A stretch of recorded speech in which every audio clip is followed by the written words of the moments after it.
রহমতের নবী পৃথিবীর এক শ্রেষ্ঠ ডাক্তার, যেই ডাক্তারের চিকিৎসার প্রেসক্রিপশন দেওয়ার পরে যেই রোগীর জীবন পর্যন্ত কোনোদিন আর কোনো ডাক্তার দেখাতে হয় না, ওই ডাক্তার ওই রোগীদের জন্য শ্রেষ্ঠ ডাক্তার।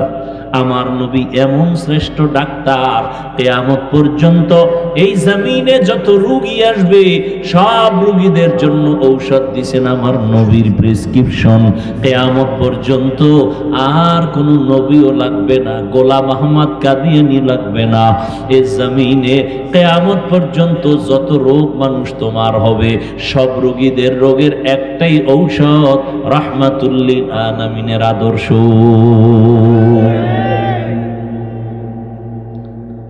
কিয়ামত পর্যন্ত আর কোনো ঔষধের প্রয়োজন নাই। কেমন নবী! জমিনের মধ্যে আমার রহমতের নবীর মতো শারীরিক শক্তিওয়ালা আর জমিনে দ্বিতীয় কোনো ব্যক্তি নাই। জৈবিক শক্তির দিক থেকে নবী আমার শ্রেষ্ঠ। শ্রেষ্ঠ যত দিকেই তুমি আঙ্গুল দিবা সেদিক থেকে আমার নবী। জোরে বলেন। মেধার বেলায় রহমতের নবীর চোখের পাওয়ার সারা দুনিয়ার ভেতরে শ্রেষ্ঠ। রহমতের নবীর মেধা, রহমতের নবীর দৈহিক গঠন সারা দুনিয়ার মানুষের মধ্যে শ্রেষ্ঠ। কেমন মায়ার নবী আমার! মানুষ অনেক সুন্দর, অনেক সুন্দর, আমার নবী কেমন সুন্দর যে বয়ান করিয়া শেষ করা যাবে না। রহমতের নবীর আখলাক কত সুন্দর! যেই নবীকে এক নজর দেখার জন্য গর্তের পিপিলিকা অপেক্ষা করে, যেই রহমতের নবীর চেহারা মোবারক দেখার জন্য গর্তের সাপ অপেক্ষা করে। কেমন মায়ার নবী আমার! সারা দুনিয়ার মানুষের শক্তি এক জায়গায় করলেও নবীর শক্তির সামনে তুলনা হবে না। আর সেই নবীর 25 বছর বয়সে কেমন যৌবন, কেমন শক্তি নবীর! কিন্তু আল্লাহর কুদরত দেখো, জাতি ভুলিও না। রহমতের নবী 25 বছরের বয়সের যৌবনটা কত মারাত্মক। ঠিক এমন সময় নবী বিবাহ করবেন পৃথিবীর এক শ্রেষ্ঠ কুমারী নারী, কিন্তু না, ইতিহাস রহমতের নবী এই টাইমে এমন একজন নারীকে বিবাহের বন্ধনে নিলেন, যেই নারীর নাম আপনারা জানেন, খাদিজা রাদিয়াল্লাহু আনহা। দুইজন স্বামী বিদায় হয়ে গেল, আবার বয়সটাও তার 40 বছর। কয় বছর? মাথা নষ্ট করবেন না, বুঝার চেষ্টা করেন। এত বড় এক দামি নবী, এত বড় এক শক্তিওয়ালা মায়ার নবী, এত সুন্দর চরিত্রের অধিকারী আমার নবী, ঠিক যৌবনের সময় বিবাহের বন্ধনে প্রথম, ইতিহাস ভুলে যাওয়ার না, এমন একজন আল্লাহর বান্দি আসলো রসুলের ঘরে, যে দুইজন স্বামী বিদায়, আবার সন্তান হয়েছে আরো 2 এর অধিক। তৃতীয় স্বামী হিসাবে রহমতের নবীকে নিলেন, আবার বয়সও সমান। কার? 40 বছর। কার? আহা! নবী এমন কেন করলেন, আর আল্লাহ করাইলেন কেন? সারা দুনিয়ার মানুষের জানায়া দেওয়ার জন্য কিয়ামত পর্যন্ত ইতিহাস লিখে রাখো। হে চরিত্রহীন নারীর দুশ্মনেরা, ভালো করে লিখে রাখ, ইসলাম ছাড়া এই জমিনে বিধবা নারীর অধিকার আর কেউ দেয় নাই।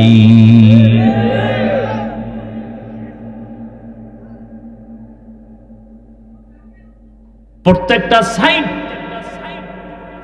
এরপরে আসেন এই খাদিজা রাদিয়াল্লাহু আনহার ঘর থেকে রাসূলের সন্তান আসলো। 4 কন্যা সন্তান। কয়টা? 4 কন্যা। ছেলে যদিও আসছে, অল্প বয়সে আল্লাহ নিয়ে নিছেন, একটা ছেলেও জমিনে আর জিন্দা নাই। নবীজির কয় কন্যা জোরে বলেন?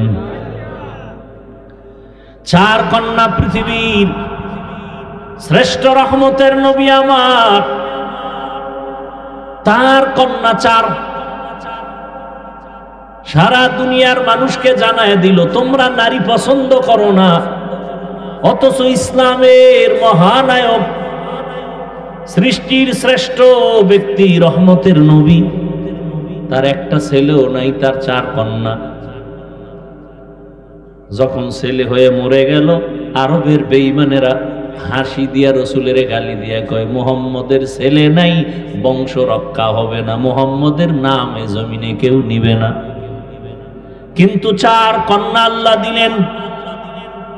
আরবের মানুষ কন্যা পছন্দ করে না, অথচ পৃথিবীর শ্রেষ্ঠ মহানায়কের কন্যা কয়জন?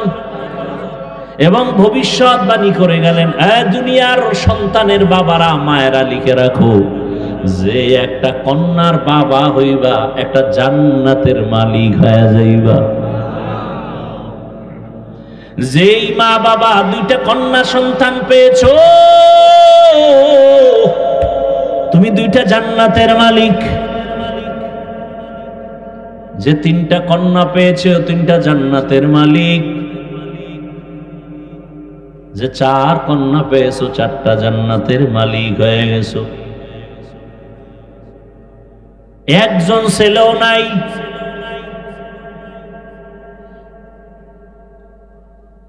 আমি যদি শুধু নারীর সম্মান নিয়ে বয়ান চালাই, সারা রাত চলে যাবে। এরপরেও যারা নারীর সম্মান ভিন্ন দিকে খোঁজার চেষ্টা করে, এটা আমি বলবো চেষ্টা না, এটা হলো অপচেষ্টা। কি চেষ্টা? অপচেষ্টা। ওরা আসলে নারীর সম্মান চায় না, নারীকে রাস্তার ধুলার সাথে মিশাইয়া ভোগের সামগ্রী বানাতে চায়। ওরা নারীর সম্মান নষ্ট করার জন্য পাগল হয়ে গেছে। ওরা চরিত্রহীন। আমার মায়ের ইজ্জত, আমার বোনের ইজ্জত রক্ষার জন্য আর দেরি করা যাবে না। এত লাশ, এত লাশ, এত লাশ, এত রক্ত, এত কষ্ট, এত ত্যাগের পরও এই জমিনের মধ্যে যদি এখনো নাপাকের গন্ধ আসে, কাফনের কাপড় রেডি হইয়া হাতে নাও, এখন আর ঘরে বসে থাকার সময় নাই। ওরা নারীদেরকে ভোগের সামগ্রী বানাবার জন্য বেপরদায়। আমার নামাজও পড়ে, হুজুরদের সাথে দেখা হলে দোয়াও চায়।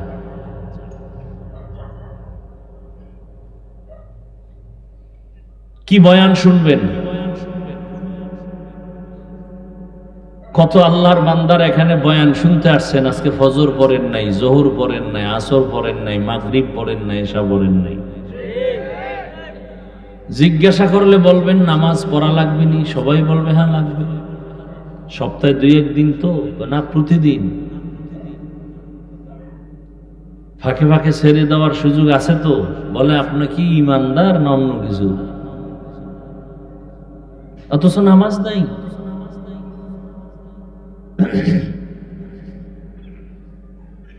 এই জমিনের মধ্যে ওলামায়ে কেরাম, কোরআনওয়ালারা কোনো মানুষকে একটা গালি দেয় না, ক্ষতি করে না। এরপরও এদের সাথে দুশ্মনী কেন মানুষের? একমাত্র কারণ ওদের আকাম যেন সুযোগ মতো করতে পারে। এই জন্য আলেমদেরকে দূরে রাখার অপচেষ্টা। দেশটা প্রত্যেকটা কাজ নোংরামিতে ভরে গেছে। সব থেকে বেশি নোংরামি রাজনীতি নিয়ে চলে, সব থেকে বেশি। সবাই বলে মসজিদ নিয়ে রাজনীতি নাই। বাংলাদেশে একটা মসজিদ দেখান তো কোথায় রাজনীতি চলে না? সবগুলো এই রাজনীতি করে, ধর্ম নিয়ে, চান্দাবাজার ধান্দাবাজের দলেরা। নাপাক তো কম খাইলেন না জীবন, আর কত খাইবেন? আজকে ঢাকার শহরে আপনারা দেখেছেন ইসলামী আন্দোলন, খেলাফত মজলিস, খেলাফত আন্দোলন, জামায়াতে ইসলামী সহ সব ইসলামী দলের উল্লেখযোগ্য ব্যক্তি, আমির, সবাই এক প্ল্যাটফর্মে আওয়াজ দিয়েছেন, আওয়াজ তুলতেছেন ঈমানের দাবিতে। কেউ তার ব্যক্তি স্বার্থ নিয়ে স্লোগান দেয় না, চায় না, ইসলাম চায়, মানুষের অধিকার প্রতিষ্ঠা করতে চায়। চোর কোনোদিন মানুষের সম্পদের নিরাপত্তা দিতে পারে না, পারে? অন্ধ কোনোদিন মানুষকে পথ দেখাতে পারে না। তাহলে সেই চোর দিয়ে আপনি সমাজকে সংস্কার করবেন, হবে না? দেখছেন তো বহুত কিছু, আর কত? যদি সোজা না হন তাহলে ফিলিস্তিনের পরিণামের অপেক্ষায় থাকেন। আপনি মনে করছেন বাংলাদেশ খুব পাওয়ারওয়ালা, লিস্টির বাইরে। আপনারা বেঈমানরা মনে করে বাংলাদেশ মানে একটা টোকা দিলে নাই, আর আসলেই কি আছে? আপনি ওয়াজে আসছেন ঠিক, কিন্তু আপনার ব্যবসা চলে হারাম টাকায়। আপনার মেয়ে, ছেলে, স্ত্রী, পরিবার কয়জন দিন অনুযায়ী চলে? আপনাকে তো কিছু ধমকও দেওয়া লাগবে না, হালকা একটু লোভ দেখাইলেই তো আপনি আল্লাহকে ভুলে যাবেন। আর সে দেখানো লাগবে কেন? হিন্দুদের পূজায় গিয়া সন্তেষ খাইয়া যেই কপাল পরারা স্লোগান দেয়, ধর্ম যার যার, কি জানি, তার মানে কি? বিবাহ যার যার, বউ সবার। আপনি হাসেন কেন? এই আকামগুলো চলে না সোনার বাংলায়?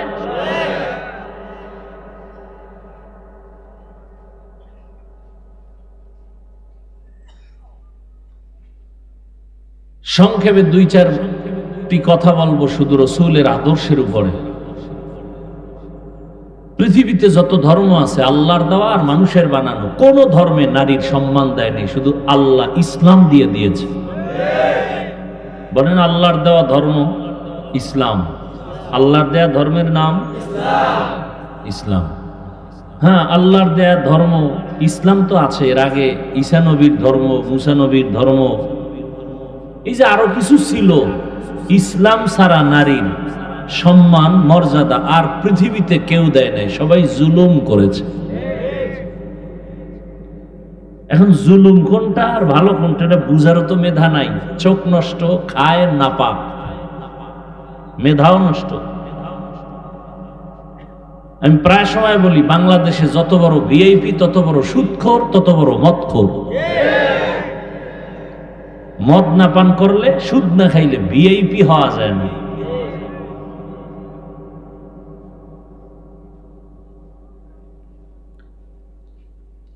আল্লাহ সব ভাইকে হেদায়াত দান করে। সকলের পরিচিত একটা আয়াত আমি পড়েছি, মনে আছে না? ওয়ামা আরসালনাকা ইল্লা রাহমাতাল লিল আলামিন। আল্লাহ নবীর ব্যাপারে বলেন, হে রাসূল করিম সাল্লাল্লাহু আলাইহি ওয়া আলিহি ওয়াসাল্লাম, আমি আপনাকে পাঠাই নাই দুনিয়াতে, হ্যাঁ পাঠিয়েছি জগৎ সমূহের রহমত করে। নবীজি বলেন হাদিসে পাকে, মাইয়ুরিদিল্লাহু বিহি খাইরান ইউফাক্কিহু ফিদ্দীন। আল্লাহ যাকে বেশি ভালোবাসেন, মহব্বত করেন, তাকে দ্বীনের সমঝ দান করেন। একটা হলো দ্বীনের জ্ঞান, আর একটা হলো দ্বীনের বুঝ। জানছেন পর্দা করা ফরজ, কিন্তু ভেতরে বুঝ আসে নাই যে এটা না মানলে আমার শাস্তি হবে। যার মধ্যে বুঝ এসে গেছে সে জেনারেল লাইনে থাইকেও পর্দা করে। প্রত্যেকটা মুমিন মুসলমান জানে দাড়ি কামানো, ছাটানো কবিরা গুনাহ, হারাম। মানে না কেন? আল্লাহর শাস্তি যে ভোগ করতে হবে সেই বুঝ এখন অন্তরে আসে নাই। যার অন্তরে বুঝ এসে গেছে সে ডাক্তার হইয়াও দাড়ি রেখে দিছে। ইঞ্জিনিয়ার হয়েও দাড়ি রেখে দিছে, কলেজের প্রফেসর হয়েও দাড়ি রেখে দিছে। আমি বানায় বলতেছি কথাগুলো। তারা দাড়ি রাখছে কি সরকার তাদের বেতন বাড়াবে? অবশ্যই তাদের বুঝ ঠিক হয়ে গেছে। আপনারা জানেন রহমতের নবী আসছেন কোন এলাকায় বলেন তো? বলেন, সবাই বলেন।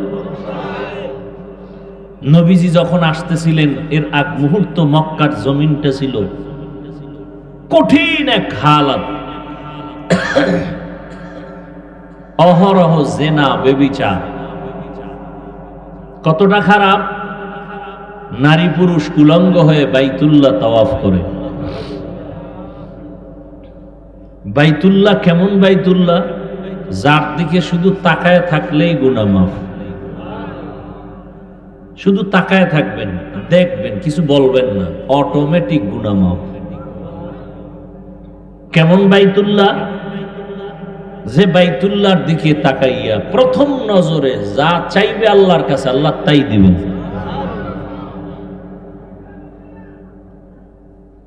আল্লাহর ওয়াদা।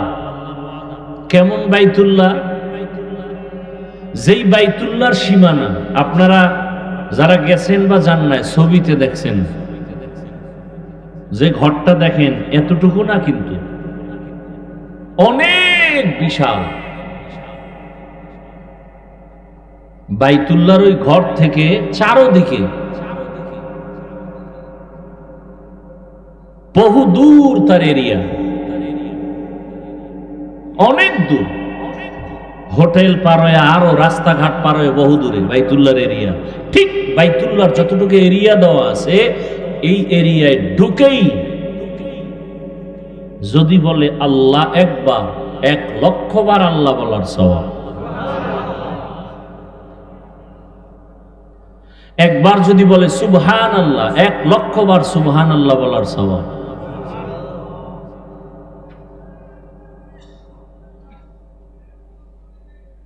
আল্লাহ নিজে বাইতুল্লাহর মর্যাদার ঘোষণা কোরআনে দিয়েছেন। ইন্না আউওয়ালা বাইতিন উযিআ লিন-নাসি লাল্লাযী বিবাক্কাতা মুবারাকান ওয়া হুদাল লিল আলামিন। পৃথিবী নামক গ্রহ যখন টোটাল অস্তিত্বে আসে নাই, ঠিক আল্লাহ রাব্বুল আলামিন তখন আংশিক অস্তিত্বে আসা মাত্রই আল্লাহ প্রথম একটা ঘর বানাইলেন, বাইতুল্লাহ।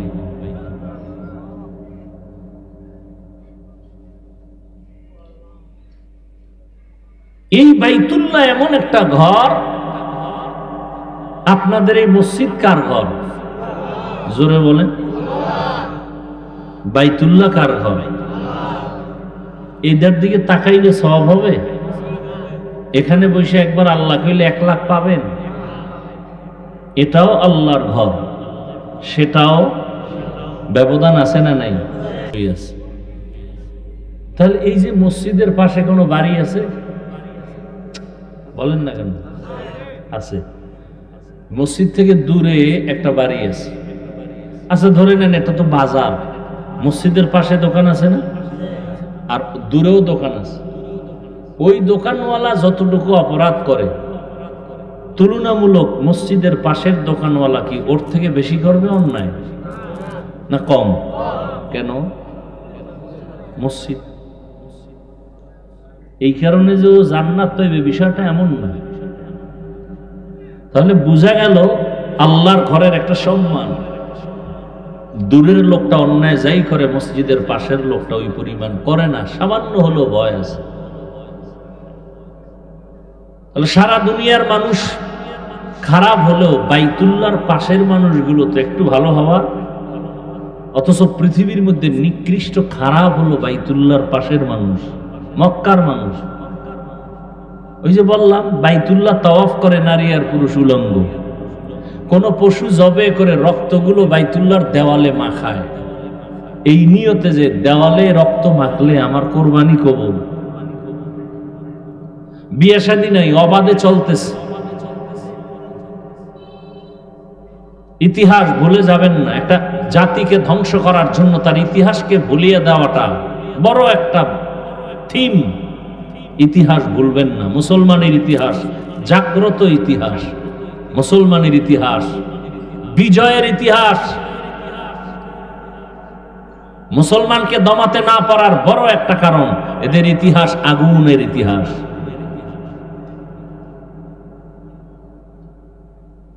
ভারতওয়ালারা চাচ্ছে ফিলিস্তিনের মতো ইসরায়েলি হামলার আকৃতি ধারণ করে ভারত থেকে মুসলিমদের আলাদা করবে। কি বলে? যেটা হিন্দুদের দেশ। বলে না? বলে না? অথচ ভারত হিন্দুস্তান নাম। কি নাম? নূহ নবীর এক সন্তানের নামে নাম। নূহ নবী কি মুসলমান না? পৃথিবীতে প্রথম ব্যক্তি মানুষ নাম জানেন কি? জানেন না? জানা থাকলে বলবেন, না জানলে চুপ থাকবেন। আমি বলবো পৃথিবীতে প্রথম ব্যক্তিকে বলেন সবাই। এগুলো জানেন ভালো করে, মজবুত হন। যত বড় বীর যোদ্ধা হোক, শক্তিধর হোক না কেন, প্রশ্ন করে যদি মাথাটা হ্যাং করে দিতে পারেন, ও যত বড় পাওয়ার থাক, জাগাত কাটা খায় লবণের সিটার মতো দুর্বল হয়ে যাবে। ইতিহাস জানেন। যুদ্ধ করতে হবে, আর ঘুমানোর সময় নেই। রেডি থাকেন। ইতিহাস জানেন। পৃথিবীর প্রথম মানুষকে, এটা তো সবাই জানেন। তিনি জান্নাত থেকে আসছেন না? জানা থাকলে বলেন, আল্লাহ যে আদম নবীকে জমিনে পাঠাইলেন, কোথার থেকে? এই জমিনে পাঠাবার মানে কোথায় পাঠাইছেন? জমিন তো বিশাল। কোথায়? না, ভারতের চরণ দ্বীপে আল্লাহ আদমকে পাঠাইলেন, আর আরবের জেদ্দায় আম্মাজান হাওয়াকে পাঠাইলেন। ইতিহাস ভালো করে মনে রাখেন। তাহলে ভারতের মধ্যে প্রথম ব্যক্তি আদম আলাইহিস সালাম পৃথিবীতে আসছেন কোথায়? ভারতে। কোথায়? হিন্দুদের দেশ। আদম নবী হিন্দু না মুসলমান? বাইতুল্লাহর কথা কইছেন এতক্ষণ। এই বাইতুল্লাহ, মানব জাতির প্রথম যিনি বাইতুল্লাহর হজ করেন তিনি আদম। কে তিনি? এই ভারতের জমিন হলো পৃথিবীর ইতিহাসে হজের প্রথম জমিন। অর্থাৎ এখান থেকে পৃথিবীতে প্রথম হজ ব্রত শুরু হয়। শুরু করলেন কে? এখান থেকে আদম নবী 40 বার গিয়া হেঁটে হেঁটে বাইতুল্লাহ হজ করেছেন। তাহলে পৃথিবীতে প্রথম বাইতুল্লাহর দিকে হজের সফর শুরু হয়েছে কোথার থেকে? বলেন। ভারত হিন্দুদের। কথা বলেন না কেন? দিল্লি শহরে কুতুব মিনার দাঁড়ানো আছে আজও। কি মিনার? হিন্দু।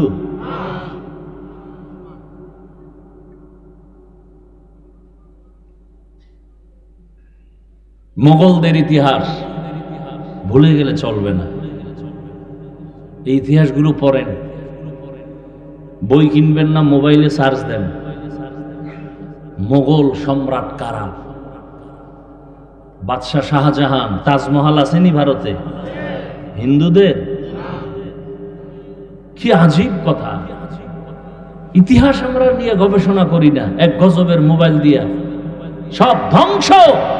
চাইলেই কিন্তু এখান থেকেই নিতে পারে। গুগলে সার্চ দাও, আগ্রার তাজমহল কে বানাইল? মোগলদের ইতিহাস কি? বাদশাহ আলমগীর কে? কুতুব মিনার কার?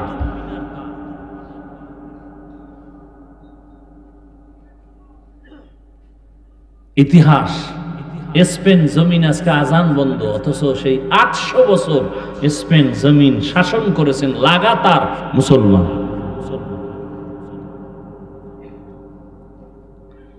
অধিকার আদায় করার জন্য প্রস্তুতি নিতে হবে। রাজি আছেন? অধিকার আদায় করতে হবে। আমরা নারীর বিরুদ্ধে না, বরং নারীর অধিকার আদায়ের জন্য আমরা কথা বলতেছি। ইসলাম ছাড়া নারীর অধিকার কেউ দেয়নি।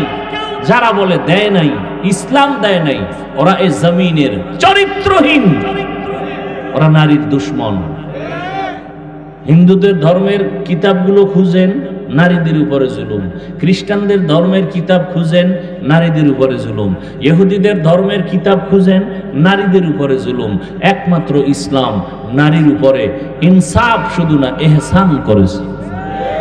ইনসাফ না কি এহসান। তো মক্কার মানুষ ছিল চূড়ান্ত খারাপ। এই অবস্থায় পৃথিবীর শ্রেষ্ঠ রোগীদের জন্য শ্রেষ্ঠ ডাক্তার আল্লাহ পাঠাইলেন রহমাতুল্লিল। আরবের মধ্যে আর একটা মারাত্মক অভিশাপ ছিল, কন্যা নারীদেরকে আরববাসীরা পছন্দ করে না। এটা জানেন না? বিধবা নারীকে পছন্দ করে না। কোন বাবার মেয়ে হলে বাবা লজ্জায় মুখ দেখায় না, বাজারে যায় না। মেয়ে কন্যা সন্তান হলেই মনে করে আমার কপালে অভিশাপ। বুঝেন কেমন অবস্থা মক্কার। নারীদের তারা অবহেলা করে। ঘরের মধ্যে ছেলে হলে সবাই ঈদের আনন্দ করে, মেয়ে হলে মনটা বেজার। এমন এক কঠিন সময় আসছে রহমাতুল্লিল আলামিন।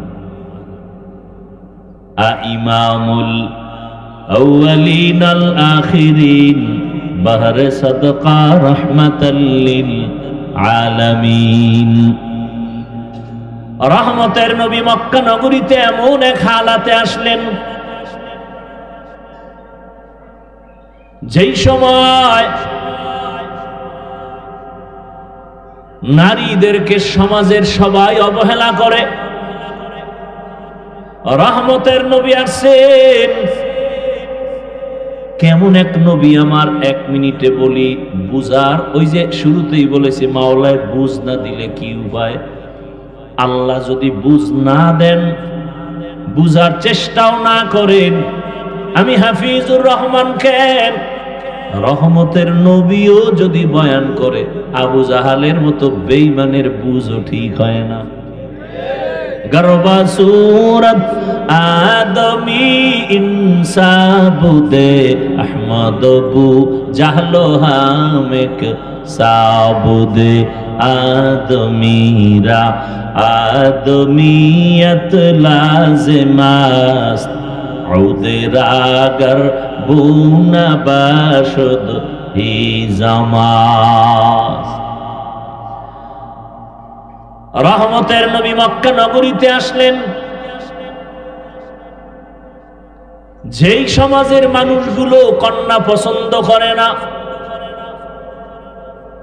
রহমতের নবী পৃথিবীর এক শ্রেষ্ঠ ডাক্তার, যেই ডাক্তারের চিকিৎসার প্রেসক্রিপশন দেওয়ার পরে যেই রোগীর জীবন পর্যন্ত কোনোদিন আর কোনো ডাক্তার দেখাতে হয় না, ওই ডাক্তার ওই রোগীদের জন্য শ্রেষ্ঠ ডাক্তার। আমার নবী এমন শ্রেষ্ঠ ডাক্তার, কিয়ামত পর্যন্ত এই জমিনে যত রোগী আসবে সব রোগীদের জন্য ঔষধ দিয়েছেন আমার নবীর প্রেসক্রিপশন। কিয়ামত পর্যন্ত আর কোন নবীও লাগবে না, গোলাম আহমদ কাদিয়ানী লাগবে না। এই জমিনে কিয়ামত পর্যন্ত যত রোগ মানুষ তোমার হবে, সব রোগীদের রোগের একটাই ঔষধ, রাহমাতুল্লিল আলামিনের আদর্শ।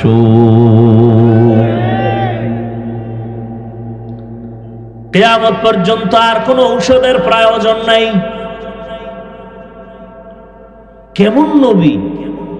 জমিনের মধ্যে আমার রহমতের নবীর মতো শারীরিক শক্তিওয়ালা আর জমিনে দ্বিতীয় কোন ব্যক্তি নাই। জৈবিক শক্তির দিক থেকে নবী আমার শ্রেষ্ঠ।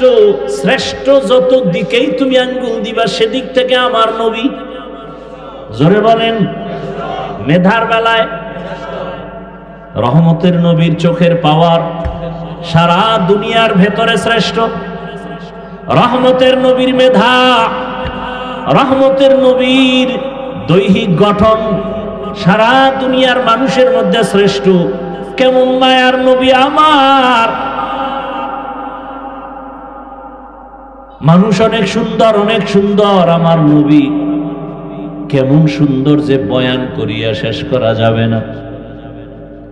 রহমতের নবীর আখলাক কত সুন্দর, যেই নবীকে এক নজর দেখার জন্য গর্তের পিপিলিকা অপেক্ষা করে, যেই রহমতের নবীর চেহারা মোবারক দেখার জন্য গর্তের সাপ অপেক্ষা করে। কেমন মায়ার নবী আমার। সারা দুনিয়ার মানুষের শক্তি এক জায়গায় করলেও নবীর শক্তির সামনে তুলনা হবে না। আর সেই নবীর 25 বছর বয়সে কেমন যৌবন, কেমন শক্তি নবীর।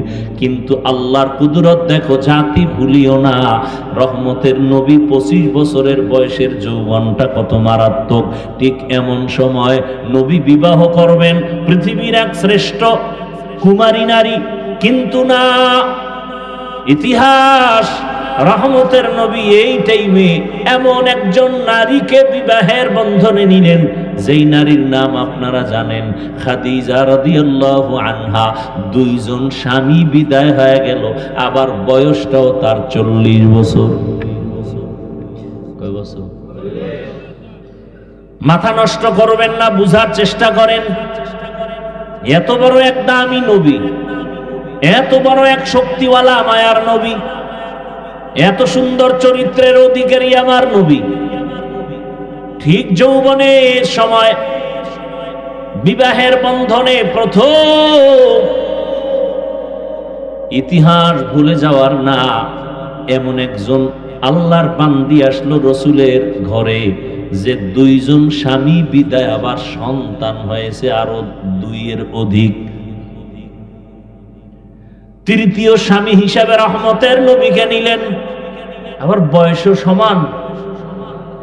কার? 40 বছর। কার? আহা, নবী এমন কেন করলেন, আর আল্লাহ করাইলেন কেন? সারা দুনিয়ার মানুষের জানায়া দেওয়ার জন্য কিয়ামত পর্যন্ত ইতিহাস লিখে রাখো, হে চরিত্রহীন নারীর দুশ্মনেরা, ভালো করে লিখে রাখ, ইসলাম ছাড়া এই জমিনে বিধবা নারীর অধিকার আর কেউ দেয় নাই।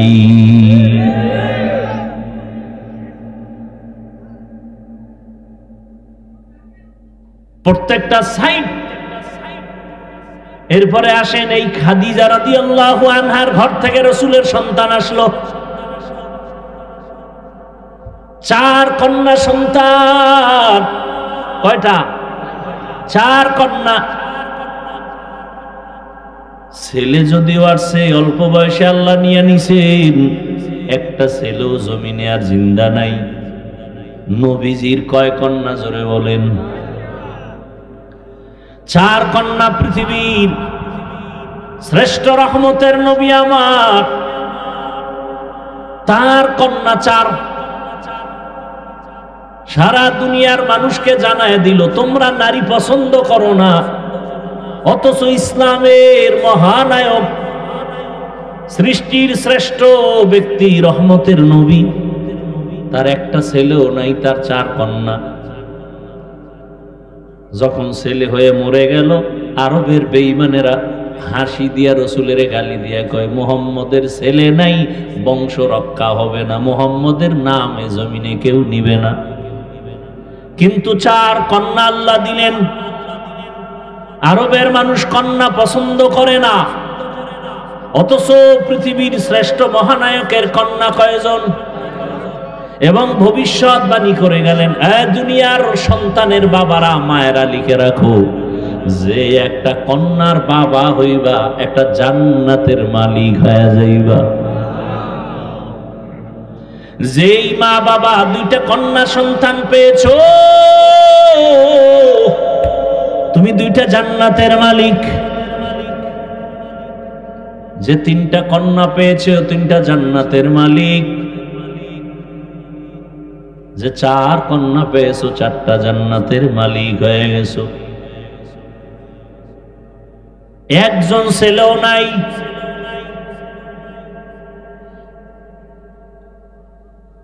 আমি যদি শুধু নারীর সম্মান নিয়ে বয়ান চালাই সারা রাত চলে যাবে।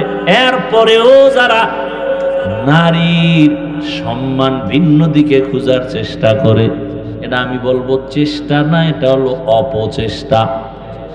কি চেষ্টা? অপচেষ্টা। ওরা আসলে নারীর সম্মান চায় না, নারীকে রাস্তার ধুলার সাথে মিশাইয়া ভোগের সামগ্রী বানাতে চায়। ওরা নারীর সম্মান নষ্ট করার জন্য পাগল হয়ে গেছে। ওরা চরিত্রহীন। আমার মায়ের ইজ্জত, আমার বোনের ইজ্জত রক্ষার জন্য আর দেরি করা যাবে না। এত লাশ, এত লাশ, এত লাশ, এত রক্ত, এত কষ্ট, এত ত্যাগের পরও এই জমিনের মধ্যে যদি এখনো নাপাকের গন্ধ আসে, কাফনের কাপড় রেডি হইয়া হাতে নাও, এখন আর ঘরে বসে থাকার সময় নাই। এদের চিহ্নিত করে না, এরা সমাজের দুশ্মন, স্বাধীনতার দুশ্মন, ইসলামের দুশ্মন, নারীর দুশ্মন।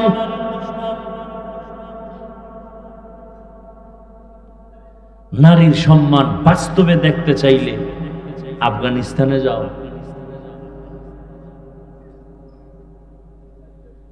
একটা কন্যা পৃথিবীতে আসা মানে ওর ভাগ্য, ওর কপাল। ওই কন্যাটা পৃথিবীতে আসেই কপাল নিয়ে। একটা কন্যা পৃথিবীতে আসা মানেই তার কপাল খোলা। ও যার ঘরে আসে তার কপাল খুলে যায়।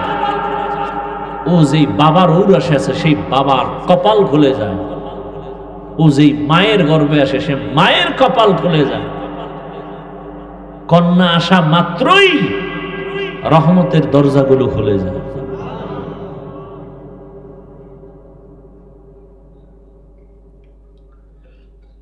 এই জন্য না প্রবাদ আছে না, প্রবাদ, সংসার ধন্য হয় রমণীর গুণে, সংসার ধ্বংস হয় নারীর কারণে।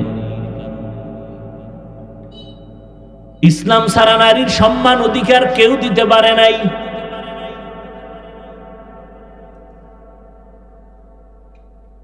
কিয়ামতের ময়দানে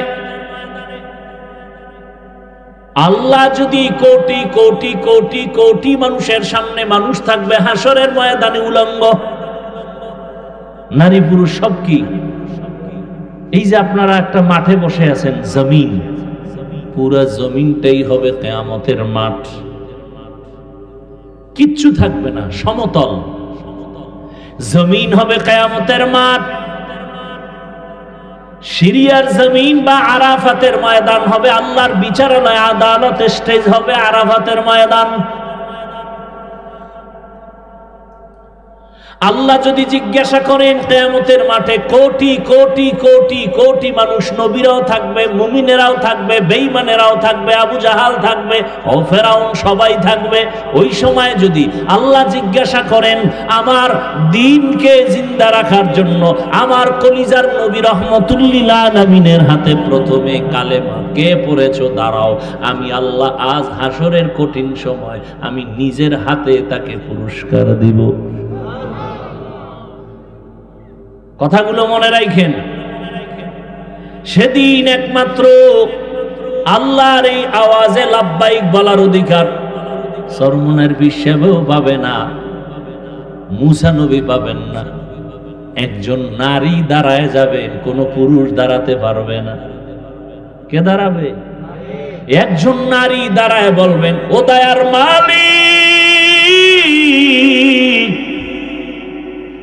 তোমার পুরস্কারটা নেওয়ার জন্য আজকে আমি উপযুক্ত ব্যক্তি। আমি একজন পুরুষ না, একজন নারী, রহমতের নবীর হাতে প্রথম কালেমা পড়েছি, আমার নাম খাদিজা রাদিয়াল্লাহু আনহা।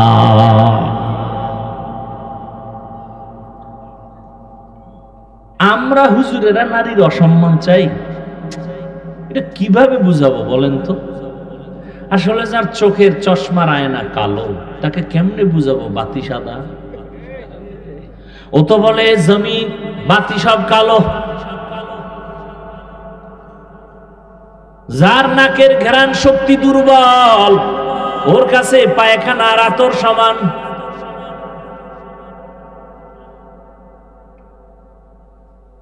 যার জিহ্বার শক্তি নাই,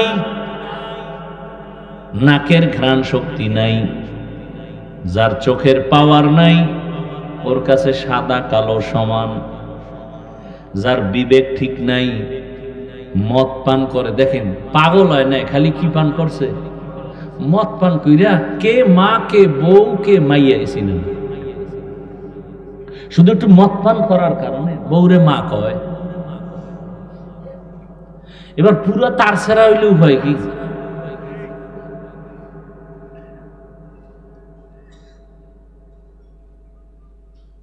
তাহলে যাদের দেমাগ পুরো নষ্ট, একে কেমনে বুঝাবো?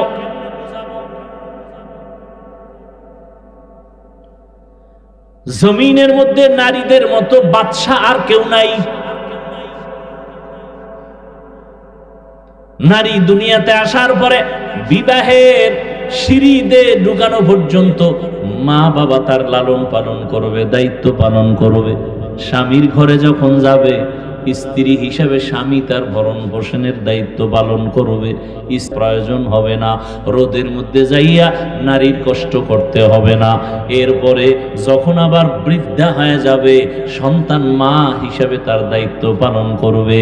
এখন এক চালাক বাঙালি ডাক দিয়া কয়, যার স্বামী নাই, মা বাপ নাই, ছেলে মেয়ে নাই, একা এক নারী, এর উপায় কি? ইসলাম বলে ওই দেশের সরকার নারীর সম্মান ঠিক রাখিয়া ঘরে রাখবে, আরামে খাবে, ঘুমাবে, আর সরকারি কোষাগার থেকে তার বেতন দিবে, বস্ত্র দিবে, সব কিছু দিবে সরকার। নারীকে কোনো কষ্টের কাজ করানো যাবে না।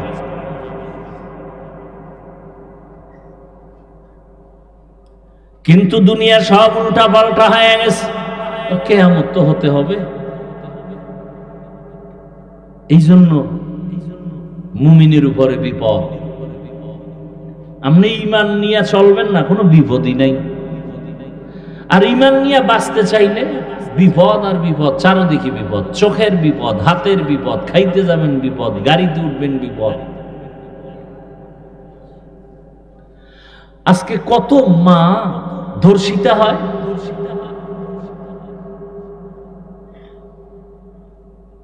কত মায়ের মুখে অ্যাসিড নিক্ষেপ করা হয়। নারী কেন বেতনের জন্য রাস্তায় স্লোগান দিতে হবে? মা বোন কেন রোদ্রে কষ্ট করে ইট ভাঙতে হবে? ইসলাম দিয়ে যদি সমাজ পরিচালনা হতো, এ জমিনে বাদশার হালাতে জীবন যাপন করত প্রথম সারিতে মা বোনেরা।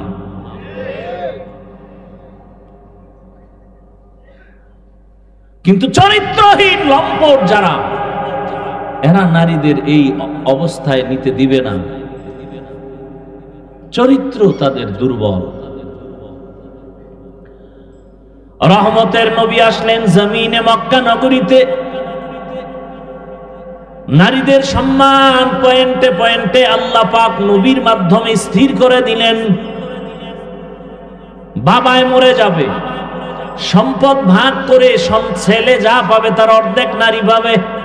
এই জায়গায় যাইয়া মাথা গরম বানাই দিয়েছে। ছেলে যে পাইল এর অর্ধেক পাবে নারী, এই নারী যে অর্ধেক পাইয়াও অনেক বেশি পাইছে ছেলের থেকে, এটা বুঝার মেধাই নেই। মাথা গরম হয়ে গেছে।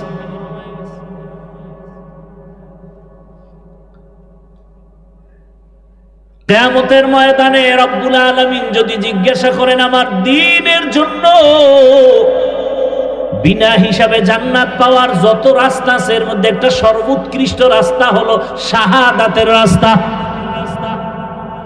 আল্লাহ যদি বলেন হাসরের ময়দানে আমার শাহাদাতের রাস্তা দিয়া কে সর্বপ্রথম জান্নাত, এরপরে এত বয়ান এত বয়ান এত বয়ান করতে হয় কেন? আপনারাও তো জানেন মিথ্যা বলা হারাম, গালি দেওয়া হারাম, চুরি হারাম, ডাকাতি হারাম, নাচ দেখা হারাম, গান শোনা হারাম। এরপর আপনারা করেন, আমরা বাধা দিলে আপনি আমার আর সালাম দেন না, দিলেও নেন না, স্বার্থে আঘাত লাগছে, শেষ। আর খতিব সাহেব যদি বলে তো চাকরি শেষ, পাই 2-4 হাজার টাকায়ও, মানে এটা রিমান্ডের মধ্যে থাকে ইমাম সাহেব। আপনারা যারা সরকারি চাকরি করেন, বেসরকারি চাকরি করেন, প্রতিদিনের ডিউটি কয় ঘন্টা বলেন?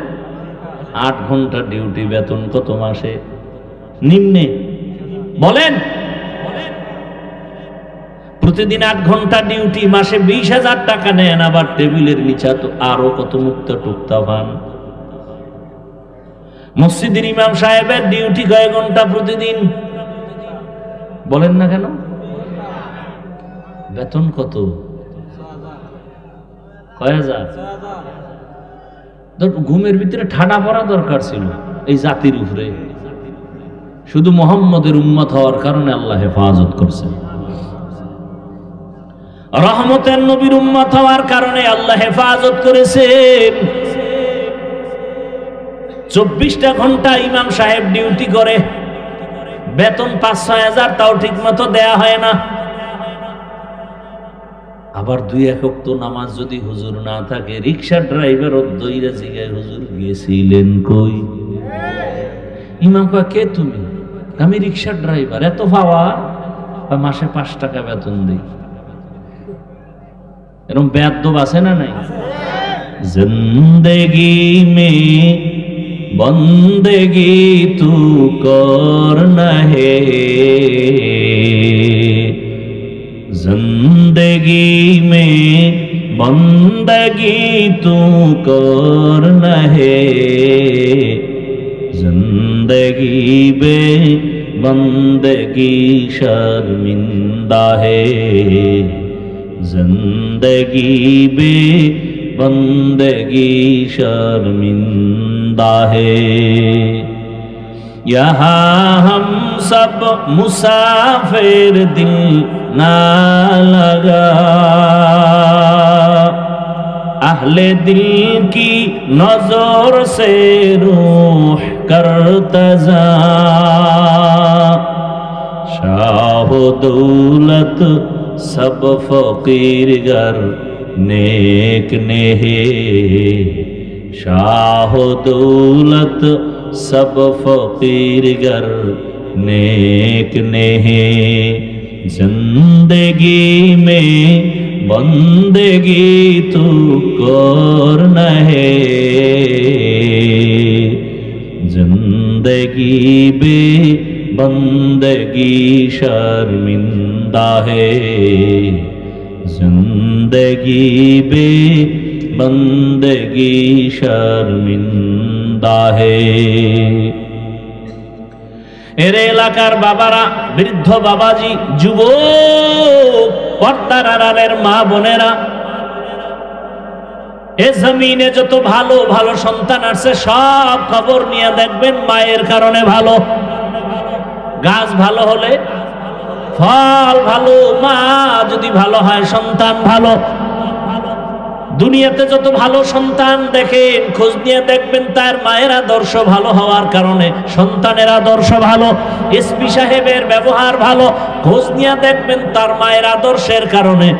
ডিসি সাহেবের ব্যবহার ভালো, মায়ের কারণেই হয়েছে। এ জমিনে বড় বড় দামি সন্তান আসছে শুধু মায়ের চরিত্র ভালো হওয়ার কারণে। খাজা মঈনুদ্দিন চিশতি আজমিরি রহমাতুল্লাহ আলাইহি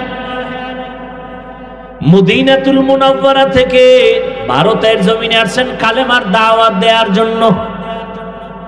লক্ষ লক্ষ বিধর্মী তার হাতে কালেমা পড়েছে। মায়ের কাছে আনন্দ প্রকাশ করে, মা বলে তোমার কোনো অবদান নাই, সব আমি মায়ের অবদান। খাজা মঈনুদ্দিন চিশতি আজমিরি রহমাতুল্লাহ আলাইহি বলেন, মা তোমার অবদান কি? মা বলে, বাবা আল্লাহর জাতের কসম, তুই আমার গর্বে যখন আসছো আমি মা ঘুমাই না, আল্লাহর দরবারে কান্না করতাম, দোয়া করতাম, হে মালিক আমার গর্বের সন্তানটাকে তোমার ওলি হিসাবে দুনিয়ায় পাঠাইও। তুই দুনিয়াতে আসার পর আমি মা তোকে যতদিন দুগ্ধ পান করাইছি, আল্লাহর কসম রে মঈনুদ্দিন, আমি মা এক ফোঁটা দুধও তোর মুখে বিনা ওযুতে দেই নাই। এরে আল্লাহর বান্দারা, আজকে বয়ান শুনেন, কানে ঢুকে না কেন? কানের ভেতরে তো নাপাক ঢুকায় রাখছেন। রহমতের নবীর আদর্শ ছিল দুনিয়াতে বাচ্চা আসার পরে ডান কানে আজান দাও, বাম কানে ইকামত। কয়জন বাবা বুকে হাত দিয়ে বলতে পারবে আমার সন্তান দুনিয়াতে আসার পরে আসা মাত্র আমি ডান কানে আরবি আজানের আওয়াজ দিছি, বাম কানে ইকামতের আওয়াজ দিছি। সন্তান আসা মাত্রই হসপিটালে, খালি হসপিটালে দৌড়ায়, মসজিদ বাদ দিয়া। চিন্তা করে, মসজিদে যায় না, কই যায়? হসপিটালে যায়, পরীক্ষা করে, কয়দিন আর বাকি, সব কিছু টাকার বাহাদুরি করতে করতে এবার হসপিটালে যাইতে যাইতে সিজারে যখন বাচ্চাটা প্রসব হলো, ওখানে আজান আর ইকামত দেওয়ার মতো কোনো সিস্টেমই নেই। আছে হসপিটালে আলাদা মুয়াজ্জিন আছে, জাতি জানেই না যেটা লাগে। যেই সন্তানের কানে আজান আর ইকামত আছে, ওকে বেঈমান বানানো যাবে না, মুরতাদ বানানো যাবে না। খাজা মঈনুদ্দিনের মা ডাক দিয়ে কয়, বাবা তোকে আমি যতদিন দুগ্ধ পান করাইছি এক ফোঁটা দুধও বিনা ওযুতে তোর মুখে দেই নাই।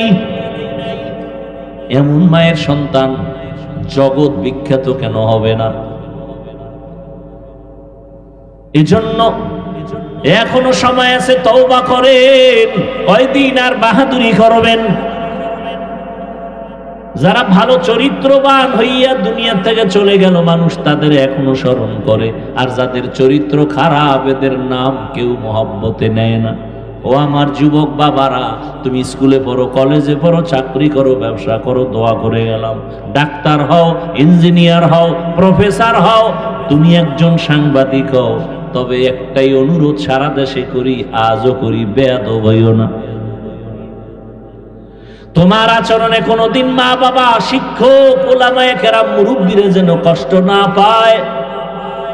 কারণ মা বাবার দোয়া ছাড়া সন্তানের কপাল খুলবে না, শিক্ষকের দোয়া না থাকলে ছাত্রের জীবনে সফলতা আসবে না, আলেমদের নেক নজর না থাকলে চরিত্রের সংশোধনী আসবে না। আল্লাহর কাছে তওবা করো। তুমি ডাক্তার, ইঞ্জিনিয়ার যাই হও না কেন, তোমার মতো কত যুবক স্কুলে পড়ে, কলেজে পড়ে, চাকরি করে, ব্যবসা করে, ডাক্তার, প্রফেসর, ইঞ্জিনিয়ার, 5 ওয়াক্ত নামাজি, দাড়িওয়ালা, সত্য বলো আসেনি? আর কোনো অজের দরকার নাই। এই কথাটা নিজের বিবেককে প্রশ্ন করো। তোমার মতো যুবক যদি স্কুলে পড়িয়া নামাজ পড়ে, তুমি কেন পারবা না? তোমার মতো যুবক যদি র্যাব, আর্মি, পুলিশ, বিডিআরের চাকরি করে যদি নামাজি হয়, তুমি পারবা না কেন? তোমার মতো যুবক যদি ডাক্তার, প্রফেসর, ইঞ্জিনিয়ারিং হইয়াও নামাজ পড়ে, তুমি পারো না কেন?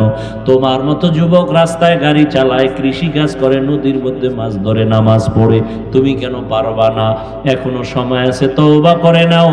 পর্দার আড়ালের মা বোনেরা, আপনার মতো কত মা, কত বোন এখনো আছে, পর্দা রক্ষা করে চলে, স্বামীর মাল হেফাজত করে, মোবাইলে সময় নষ্ট করে না, 5 বেলার নামাজও আদায় করে। এরে আম্মা জান, আপনারা কেন পারবেন না? এখনো সময় আছে, তওবা করে নেন।